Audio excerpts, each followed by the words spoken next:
The first ever rebuild the city win con. So if we had Sabotender, we would be doing more damage.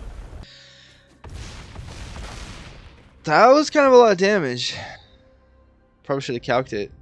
Alright guys, it's a problem. I'm addicted to Jund Landfall. What can I say? Oh my goodness. Final Fantasy did give us some cool new pieces though for this deck. It's not going to be tier 1 or anything, but it's really good and it's really, really fun. We have a killer sideboard for you people that care. I should give you some ideas nonetheless. But the new pieces are Tifa Lockhart. Now typically you can't get that much damage off with her unless she has some counters on her or some sort of extra pump spell. We're not playing any pump spells other than one Monstrous Rage. Keep that in mind. That's for very specific reasons. But this is very powerful after a few Bristly build counters, for example, right? Very good. Or your Innkeeper's Talents. So we are doing both of those. And both of these actually kind of work nicely with your Chocobo here, making it get very large out of nowhere. This is just a great one-drop from the set. So you can play this in a lot of decks. All of a sudden, it's like a 4-5, a 5-6. That's pretty good. Now, typically, they're going to use their removal on your pingers because they see that as more damage early. So your Chocobo will get pretty large. But we got the new Sabotender. Cute art. It is a 2-1 reach guy. So you could throw this in front of a flyer later after you've gotten some value out of it. Typically, you don't want to do that. But you could even just like Monstrous Rage it later in the game out of nowhere. They never see that coming once you sort of are done with it. But that's not the main reason. Iridescent Vinelasher remains the best card in the deck, pretty much. I mean, like, the Offspring is really, really good if you want to save that for turn 3, because then you're getting 2 pingers, and then if you do that after your Sabotender, you have 3 pingers, and then you're going to town with the way that things curve out here. So, pretty great stuff. We also have Traveling Chocobo, which will double up all of your land triggers, double up your Tifa, your Sabo, your Vinelasher, your Bristly Bill, everything, and your most notably Mossborn Hydra. So that could really, really help actually. And you can play lands off the top with this. So very great card. Go check out my Bant Birds list, the first one of the season, if you're interested. We also got Zell Dincht. Sorry if I'm saying that wrong, but you can play 2 lands a turn. Now, if he does get removed after you've been forced to return a land at your end step, and then you're technically behind a land, right? So that's a little sad. But 2 triggers a turn if he doesn't get removed is pretty nice. And he's not a huge threat early, but he all of a sudden later in the game can be like a 7-3, right? So that's pretty cool. So yeah, that's kind of the main new stuff. What we're doing at the top of the curve might look a little weird, but Encroaching Dragonstorm is an important ramp piece, and we do have a couple dragons to support that because we don't really actually have any flyers otherwise as well, and they're just actually kind of fit. Magmatic Hellkite is the most random, but this can slow our opponent down. So this is really good for giving us that extra turn, and the 5 toughness on this allows us to block really nicely in the air, on the ground, whatever. But just a great dragon, which also bounces, of course, your Dragonstorm, as I was just saying. Now, Twinflame is actually the more important, but we're only playing the one of. For a few different reasons, but this, I just think that the value of this is sort of almost better in a way. It actually does have, the same toughness, and it's 1 mana cheaper, but this can allow all of your pings to do a lot, right? They're doing double damage. So if you have like 3 pingers, and then you encroach a Dragonstorm, and maybe you have a Zell, and you've double land that same turn. Well, that's 2 lands entering from this. You double land there. That's 4. 4 times 3 from our, 3 creatures in the hypothetical situation. That's 12 times 2 is 24, right? So that's a lot of damage, right? So that's pretty good. Also, just when you're trampling through with your Mossborn Hydra, you're feeling pretty good. Yeah, so all of that stuff is a reason that this is good. Sorry, my brain stopped working. I guess I need some food. Rampaging Baloths, though, is actual just insane landfall value if this can sit on the field. So nothing really fancy about this, just a huge value, great card. So yeah, play this, I would say. So that kind of is how it is. It remains to be small to the ground, or low to the ground, but you can, double up your counters with this. So that's pretty good. This has to get removed at some point, but there are a lot of creatures that they sort of have to remove. Mossborn Hydra is a full 4 of. Kind of got to deal with that. Your Zell can even be a nice 3-drop backup in that situation. Maybe your Monstrous Rage trades nicely. You put that on your Zell. You put that on your Sabotender. Maybe your Bloodghast, another cool creature sneaking its way in here. Just a great way of having a wider swing, as because we do try to go kind of big with our creatures in this deck. So this will just be annoying on the side that they have to devote a blocker to, right? So pretty good. One Duress, maybe take out a sideboard, or sorry, a sweeper. Feel pretty good about that. You have your Caustic Exhale, because we are playing dragons. Great removal spell in general, even if you aren't beholding a dragon, but great stuff there. So everything kind of comes together. Just, just one glimpse of the core, one Heaped Harvest, right? With 2 Dragonstorms. So you're kind of just setting up your guys. You're kind of waiting to hit one of those cards. This you can get 2 activations out of, which is pretty good.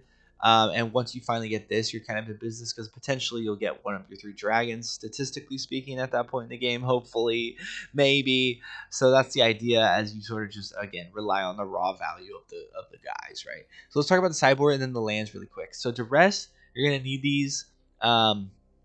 Obviously great. Play 3 Duresses every sideboard, or 1 in your main board, 2 in the sideboard kind of thing. Always, I say. Paw Patch Formation, baby. This is just a versatile card. Hitting flyers, we don't have that many flying blockers if we're against an angel deck or something. Enchantments, pretty great to hit enchantments, right? Zell Dincht, we talked about why he's good. Heaped Harvest, sometimes you might feel like you need a little bit more ramp in the right kind of longer matchups, perhaps. So that's good. Tranquil Frill back. I can't even talk. But this, if you have more, play more of this. I only have 1. But this is just so versatile. Hitting graveyards can be huge. Hitting artifacts or enchantments, huge. And life if you have nothing better to do, right? Maelstrom Pulse hits up to 4 things. Unless maybe they're tokens, you can hit infinite things. The mana potential value, cost efficiency, I don't know how to talk, is very high on this, and it just hits anything. It's very good. Play Maelstrom Pulse, man, I like it. Disruptive Stormbrood is a versatile card. The creature half hits artifacts and enchantments, and then if you are against smaller creatures, just a removal sorcery half. Fabulous, I would say, fabulous. So we're playing 3, and then we have 2 Kogla and Yadaros, because this is just so good. Again, more artifact enchantment stuff. Depends on how you sideboard, but sometimes you need a little sprinkle on different mana points. So, you have your Paw Patch Formation, you have your Disruptive Stormbroods, even your Maelstrom Pulses typically could be sideboarded in for that reason. But sometimes for 4 mana, you can discard it to draw a card and destroy something, which is great. So it sort of replaces itself, and then it shuffles in, right? So pretty good. Even though you discard it, you actually shuffle it in. So it's kind of weird. It's worded that way. Most people kind of miss that, I think. But so you could draw it again, is what I'm saying. So even 2 copies, you can get it over and over again in the same game.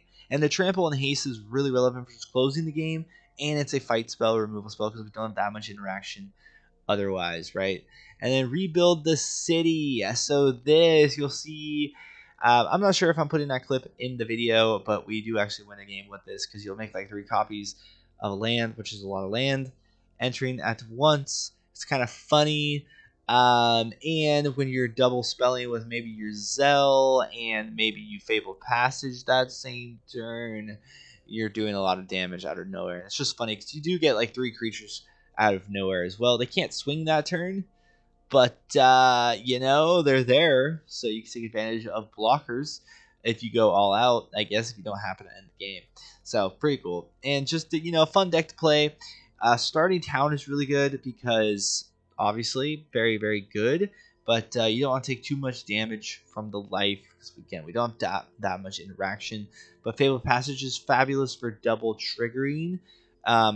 Involving Wilds is just strictly worse if you don't have 4 more lands. That's how that works.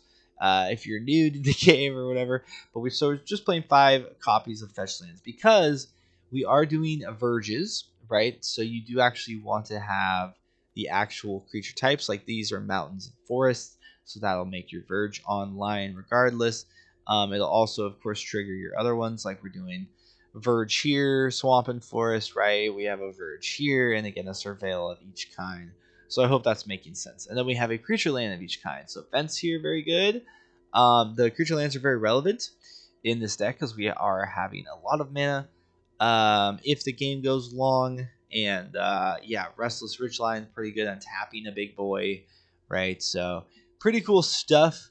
You know, I think that the deck is just fun to play. So I hope you enjoyed. Hopefully I didn't ramble too long. Much appreciated. And I love you guys. I'll see you in the next video. Hopefully you check out the gameplay. See you around. Alright guys, let's get a dub or two. We do have 2 Chocobos, a Bristly build. We have our full ramp package. Well, I say full, but actually couldn't really ask for much of a better hand. In all honesty. Now we are going to need stuff to cast with all this ramp. Once we get there though, we do need to get our 3rd mana. But we do get to do this, which is actually really good. I mean, yeah, just a great 1-drop. So do we get the black or the red? I think you get the red. There's a chance you get Vinelasher, which is sad. But we have the Heaped Harvest. There's a chance we get Sabotender as well, so we don't want to cast that. It'd be the same thing. Sabotender could be better as far as swinging for more damage if they don't have like much creatures early, if they're not playing like a creature deck. We do have the Bristly Bill Fabled Passage off the top. Kinda sexy.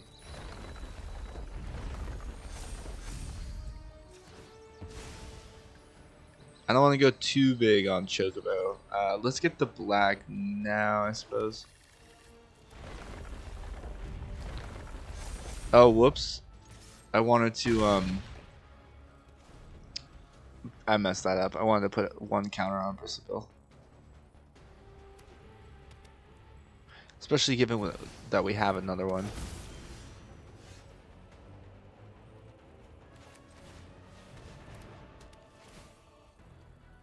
I mean, at this point,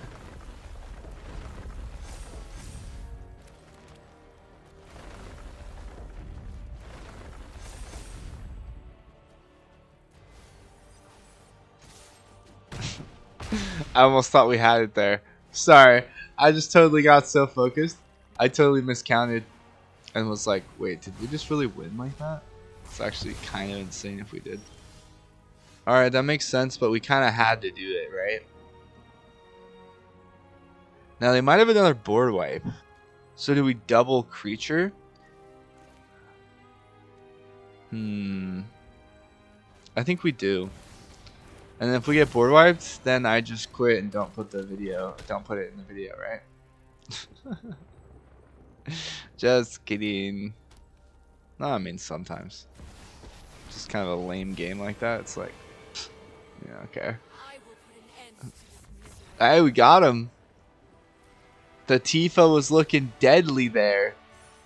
With the Bristle Bill counters, then we double or we get 2. Imagine we got a land off the top too. Ooh. Alright, so we got plat 3. Let's play some more. Thanks for checking out the gameplay, by the way. Hey guys, let's get a nice little game in here. We have a decent hand actually to start things off. We have Sazh's Chocobo. Awaken the Woods later, Vinelasher.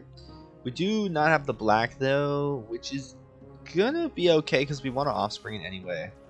So I think what you do... Well, I guess you can't... Yeah, you do this. Yeah, 100%. Yeah, this is actually perfect. Rebuild the City is just funny. It's just for memes. Another Chokey. That's not what I want to say. Let's do this. Now that won't make a...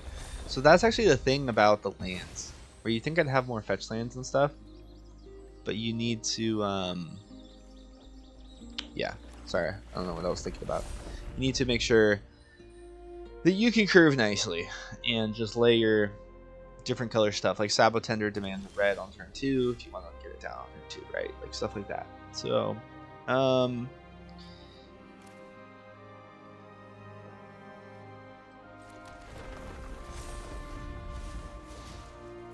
Excuse me. Sorry. Yeah, so this 1-drop, now a 3/4. Pretty incredible stuff. Honestly, nice, cool, fun card. Just throw it in a lot of decks, right? I like stuff like this. It's cool new inclusion. It's going to be in Standard for 100 years now, right? Is this shorter because it's Final Fantasy? I don't actually know. these things. Which we can do now, though. Check this out. Yeah, we gotta go for the Awaken the Woods play.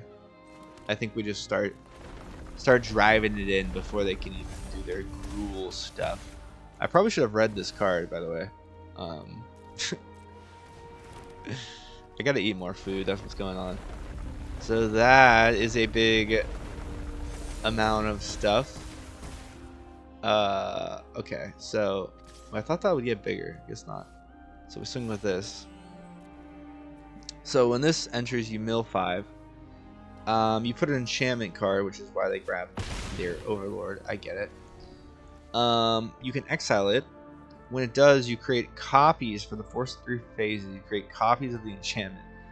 Put up to 3 lore counters, but you sacrifice at the beginning of the next step. Wait, that's actually kind of crazy. And then you get double Herblord or whatever at the end. Wait, that is...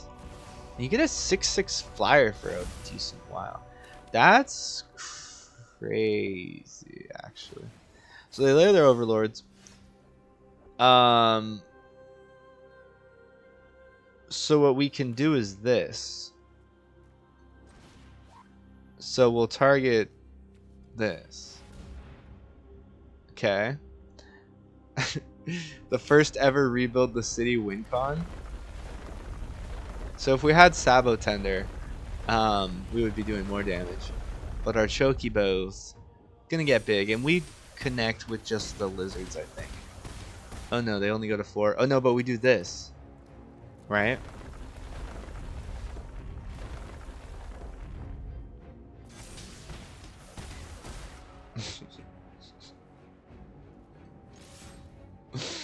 The first ever rebuild the city win con. Or win. The world's first. Call Guinness. Get me a Guinness. Put me in the world record book.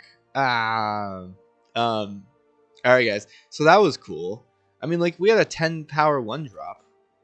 We didn't even do much. And then we got not an ideal hand. But we got just enough damage there. So let's see how the deck functions in the next one. Off to the races with this deck. Absolutely glorious. Everything is fabulous. So we can take this. We have the starting town here, which is lovely. We can get this out of the way. We can maybe show off Genova. Wow. I like Genova. Genova's cool.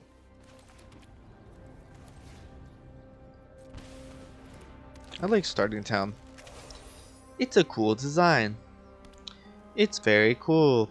Wow. Sorry. Oh, my first time seeing Hope S time in action. They're gonna try to gain life and mill cards, and then we gain about. It has lifelink. Well, we could swing here. No way they block. That'd be ludicrous. Ludicrous. Ludicrous. Do we Monstrous Rage? Of course we do.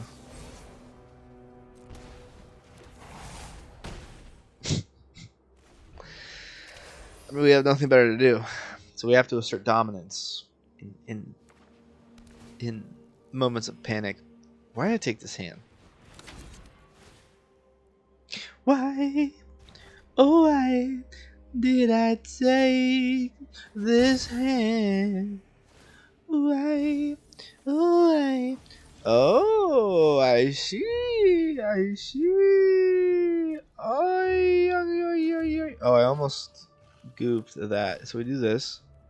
Yeah, the 1 damage though is kind of annoying, but it has been the way that we've been able to do stuff. Oh yeah, my brain didn't even process that Bloodghast went to the battlefield, so thank God. I mean, graveyard. Because of their stupid mill effect.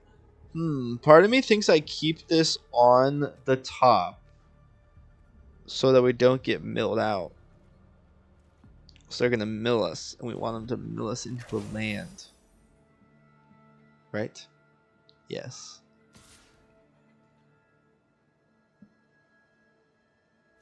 I think I need to block this. Is it at end step?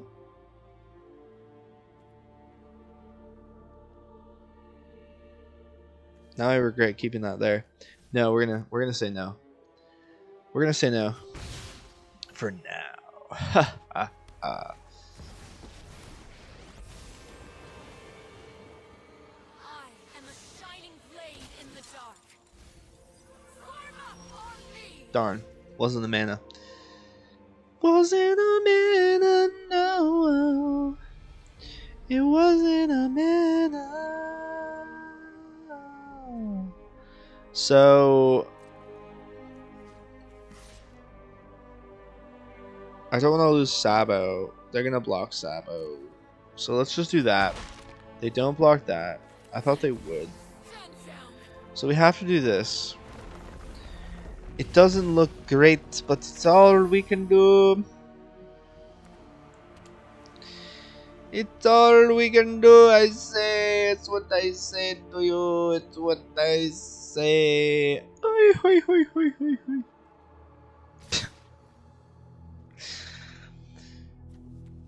Now we block. They surely got some pump nonsense, though. Let's do it, though, with Sabo. Okay. Yeah. I was like, they just lay another one, don't they? Enchantment. No, this is cool. This is cool. I hate that. I love it. Okay.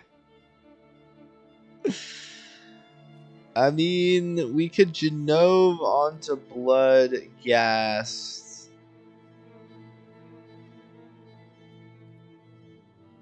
And, that might be the move. We could also Encroaching Dragonstorm so we can actually start getting our hand out, but I think you Genova first. So now Bloodghast is a mutant, and we're like, yo, I hope this mutant dies. Kind of. But also, damage, dwell spell. Oh no, do they? Oh, okay. So what do they do on combat here? In their life gain mill enchantment planeswalker deck. You know? Oh my god. Genova coming in clutch. Genova coming in clutch. With the 1-5. With the 1-5. 1-5. No, there's all of our lands. Oh, we got another one now. Okay, so what we do is we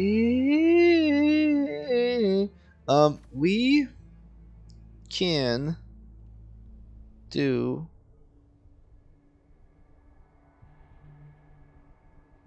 this.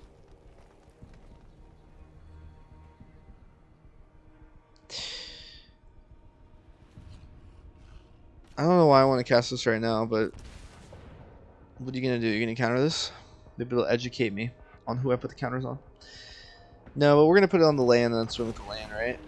But we can, I don't know what I was thinking about there. Let's get this big 4/5 flyer down so they can't do the flying stuff there. We can even block this if we get the flying. This doesn't have haste, or else that'd be awesome, but we can do this. This swing, they should... We kill their token. Keep these blockers up and we're feeling good, right? Magmatic Hellkite always feels good when you use it. And they have a lot more mana than usual. So if you do that against a deck that has like 4 mana, then all of a sudden they have 3. It's like really detrimental, right? They were gonna lay their shoulder, now they can't. So wait, this is now just a toy that's only a 0/2. I mean, we can block these though, so I say we do that. I say we kill these while we can. It is also 2 damage. They have another one. Oh, so they bring it back? They kicked it, right? Yeah. Neat. And this has 3 lifelink power. Nice, nice, nice, nice, nice, nice. But we have the Twinflame Tyrant. We kind of should have got this down earlier.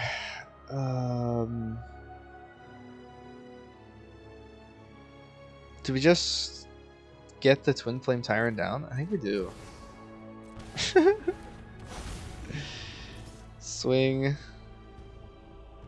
This can't even block, so. But then we're kind of getting low. No, we have to keep blockers up. We swing with this. Right? Ah. Is that the right move? Dude, I'm so sorry about my chairs, guys. My chair, singular, singular noun chair that I am sitting in. Something like this, right? I'm getting pretty low, but I'm actually mostly worried about the mill getting out of control if they do something weird. Oh my god. Oh my god. See? I was like, they do something weird. They gain 6 life. The Kuraga. We got hit with the first Kuraga from Restoration Magic. That is dope, dude. That is cool. We are in a pickle. Pickles! Because if we should have got this down. We should have got it down. Okay, so we're going to get it down now. We could just lay this like this too. Yeah, I think we'd end up doing that. Oh, it takes 1 mana to do that. Lovely. Or 1 life. We swing with this. We swing with both of these. Realistically, right? Keep this so we can kill that. Maybe throw. That was kind of a lot of damage. Probably should have calced it. I mean, wait. They already gain some life, though. Encroaching Dragonstorm, though. Oh, dude, they're gonna. Oh, bro, I hate this. I hate my life. We have to try to kill that. These have 1/2s, right? We could, let's just throw this in front of that. I want to keep this pinger. I think that makes sense.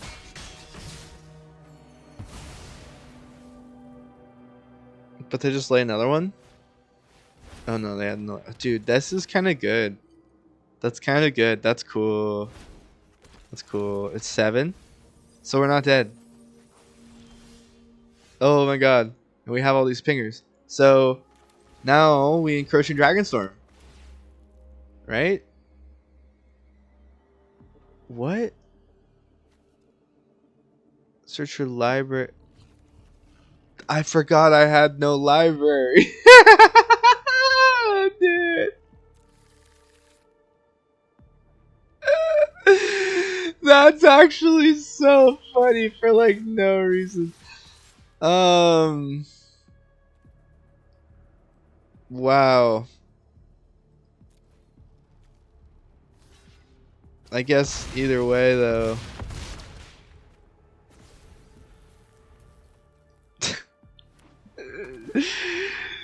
Dude.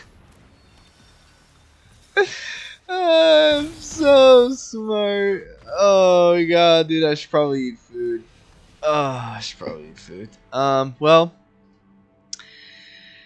that was fun. I'll put that one in the video. But anyway, I think the deck's pretty good. You can see that we fell behind. We didn't get these down earlier enough, so we didn't have quite enough damage. We also kind of got a little. Everything was awkward. We had to do the what is it? The Awakening of the Woods. I just saw it, but I guess the earlier one. We had to do this so early, right? So if that makes a huge difference, the later you can wait. If we had 1 more mana, got 1 more token, started getting this stuff down, turn earlier, we probably would have won. But that was a really cool showing from the Opastime deck. Very well made. And then they did finally water Crystal S, which is just glorious. Sunblessed Healer.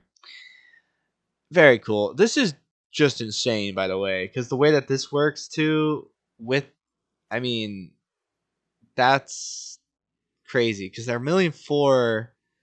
You have the ability as well, so they're milling, 7 from this plus 4, 11. Then you activate the ability, and then it's like that's plus 4 as well. So if you have like 5 cards in hand, it's plus 4, so that's 9 more. So you already milled, like close to 20 or whatever cards. Anyway, I just think that's pretty crazy when you've already built up mill in the early game and you have like 3 power lifelink guys that also bring this guy back. That's good. So, love you guys. See you in the next video. Hope you enjoyed Final Fantasy. Take care. Have a good one.